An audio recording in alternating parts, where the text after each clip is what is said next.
बात करने जा रहा हूँ प्रोवेट एस लोशन के बारे में। इसकी फार्मूलेशन, इसके इंग्रेडिएंट्स और ये किन कंडीशन में यूज़ किया जाता है, इसके साइड इफ़ेक्ट क्या हैं, मुकम्मल तफसील के साथ आज की इस वीडियो में इसके ऊपर बात करेंगे।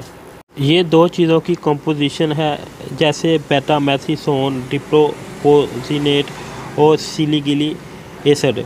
इसके अलावा नाज़रीन, इसके यूजेस की बात की जाए तो अगर स्किन के ऊपर रेड कलर के दाने निकल जाएं, चंबल हो जाए, अगर कोई जहरीला इंसल्ट यानी कि कीड़ा काट जाए तो इसके लिए इसका इस्तेमाल किया जा सकता है, पर अपने डॉक्टर से रजू करने के बाद, उससे मशवरा करने के बाद ही इसका इस्तेमाल किया जाए।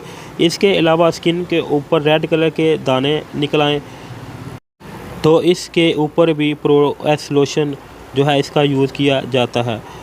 इस प्रोडक्ट में एक क्रीम और एक जो है अल्टीमेट भी आती है, उसके ऊपर मैं एक अलग से वीडियो बनाऊंगा जैसे ही मुझे वक्त मिलेगा।